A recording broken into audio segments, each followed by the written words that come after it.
Oi, gente, tudo bem com vocês? Sejam muito bem-vindos a mais um vídeo aqui no canal Conte o Seu Testemunho.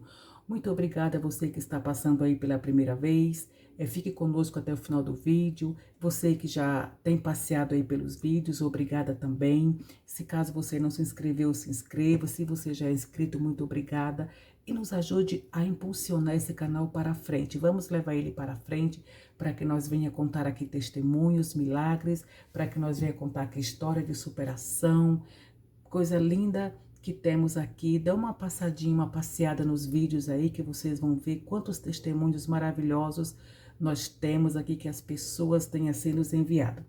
E como eu falei que essa linda história tinha parte 2, e está aqui hoje a parte 2. Se você não assistiu a parte 1, corre lá, assista a parte 1, que é muito linda para que você venha entender toda a história, todo o desenrolar dessa linda e maravilhosa história. Pois bem, a gente parou aonde a patroa dela havia ligado para ela, tal, que ela estava muito feliz por ela estar ali naquele apartamento trabalhando e aonde ela poderia, onde ela pôde ali levar o seu filho.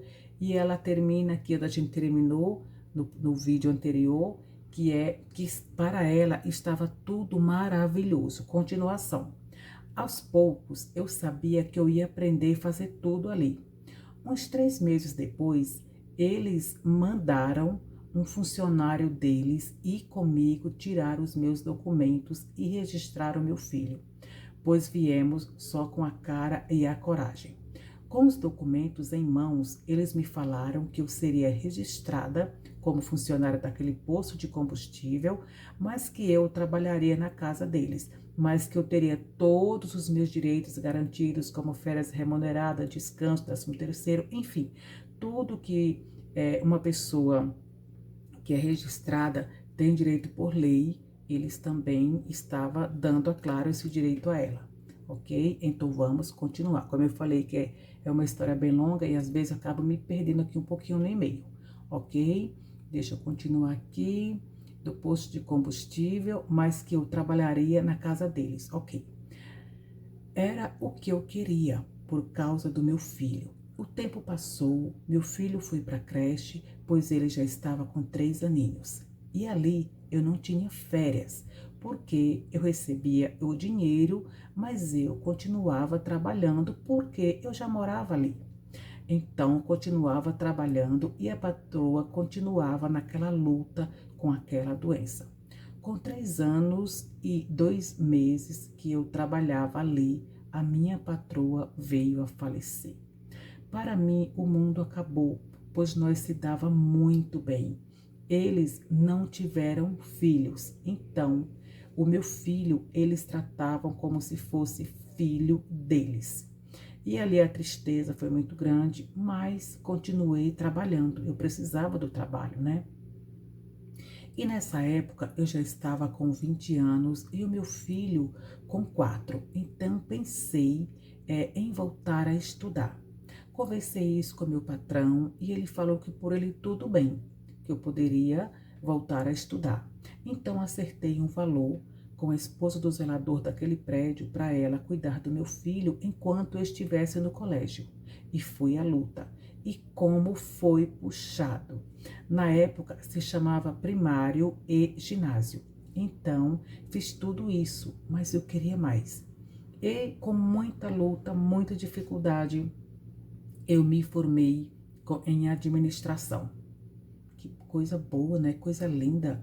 Mas continuava trabalhando na casa ali do meu patrão. Nesse meio tempo, ele casou novamente. Após 5 anos de casado, ele separou. E nessa época eu já estava formada e agora queria voar mais alto. Eu já tinha uma boa economia, porque tudo que eu ganhava eu guardava, porque ali eu tinha teto, tinha comida, tinha tudo, então não tinha praticamente despesa. Então conversei com meu patrão que ele me mandasse embora, pois eu precisava muito daquele dinheiro. Resultado: chegamos a um acordo que ele mandaria o administrador dele ir embora e eu ficaria naquela vaga e continuava morando na casa dele com o meu filho e ainda ganharia mais. Claro, aceitei na hora. Então começamos a ter muito mais contato, tanto em casa, por ser eu que cuidava de tudo, como na empresa, já que agora eu também trabalhava lá. Nesse meio tempo, fiz meus 30 anos. Eu estava muito bem financeiramente. Já tinha comprado um bom apartamento e estava alugado. O meu filho estava estudando em escola particular.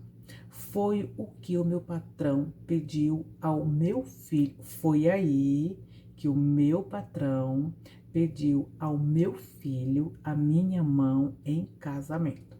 Eu ri, não entendi nada. Achei que fosse brincadeira. E o meu filho falou que sim, que ele aceitaria, que ele fosse o pai dele. Nunca namoramos. Ele falou que não precisaria, pois há tanto tempo nós vivíamos embaixo do mesmo teto que nós já nos conhecíamos mais do que o suficiente e casamos. 1 ano e meio depois, eu engravidei. Quanta diferença da minha primeira gravidez. Fiz o pré-natal direitinho, tive o melhor acompanhamento, tive o parto no melhor hospital e pude montar o melhor enxoval, coisas que nem em sonho eu poderia imaginar. Sim, foram gêmeas.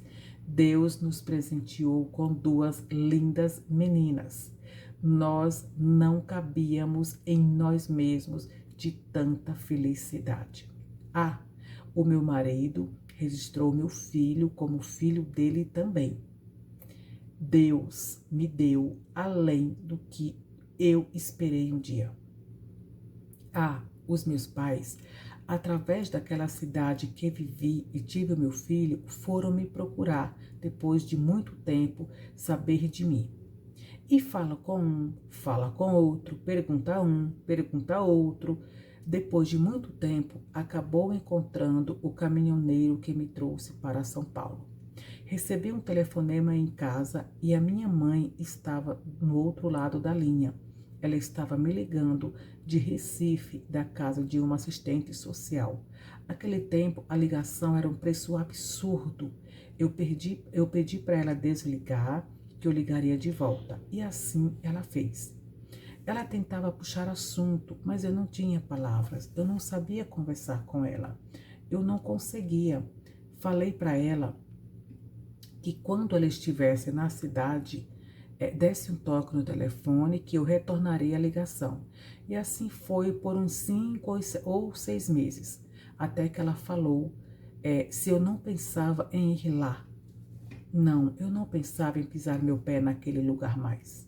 Eu não queria reviver todas aquelas lembranças horríveis. Ela acabou vindo, veio e voltou de avião, pois graças a Deus ele me deu essa condição.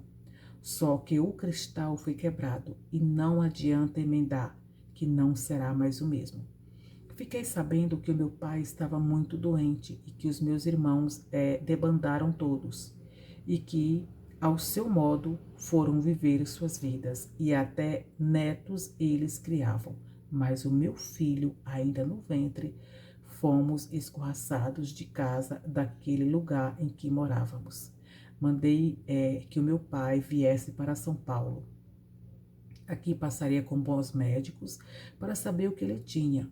Chegando aqui, fez todos os exames e foi descoberto que ele estava com câncer de próstata. Ele internou, fez a cirurgia e teve uma recuperação muito boa.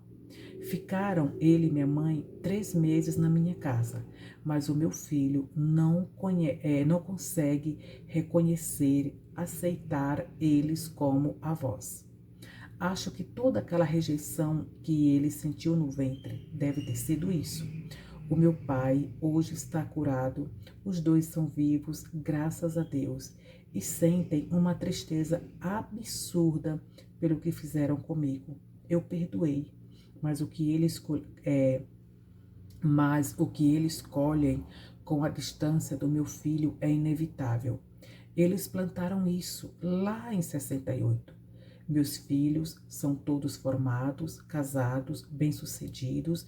Eu sou a esposa, mãe, avó, pessoa, mulher mais feliz da face da terra. Eu e meu marido não sabemos agradecer a Deus. Como Deus foi fiel, foi generoso, foi grande com a gente.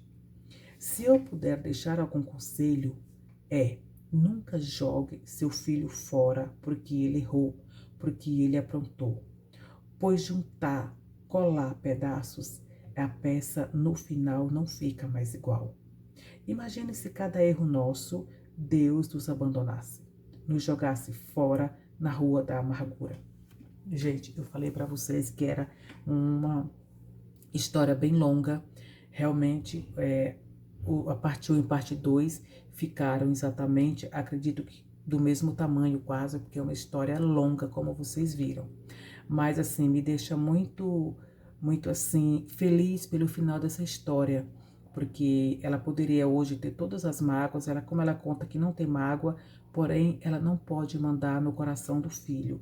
Talvez o filho não tenha mágoa também dos avós, o neto no caso não tenha mágoa, mas ele não teve aquela criação próxima. Então tem esse distanciamento que é talvez o mais provável, não seja exatamente mágoa, mas assim, é como os pais dela falam de arrependimento por ter abandonado ela naquela situação em menor de idade. É como ela também fala aqui embaixo, imagine se nós, cada erro que a gente comete, Deus nos abandonasse. Então, gente, faça uma reflexão dessa linda história. Pense bem, repense começo, meio e fim dessa história. A vida que essa nossa amiga hoje tem, proporcionou, ela estudou, ela lutou, ela não parou em meio à situação que ela vivia. Ela foi à luta, ela enfrentou muitas batalhas, mas ela venceu. Ela não venceu porque ela foi boazinha, ela venceu porque ela lutou. E que isso sirva de exemplo para cada um de nós, da nossa forma, de acordo venha a nossa luta, que a gente também possa lutar e vencer, tá bom? Eu quero agradecer a cada um de vocês que ficaram conosco até o final desse vídeo, tá? Continue nos assistindo, deixando comentário, faça isso também, se inscreva e nos ajude a fazer esse canal ir para frente para que nós venhamos contar muito mais histórias, grandes, pequenas, médias, enfim, que nós venhamos aqui contar a sua história, não importando ela qual foi ou qual é a sua história. O importante é que ela é a sua história. Fiquem com Deus e até o próximo vídeo.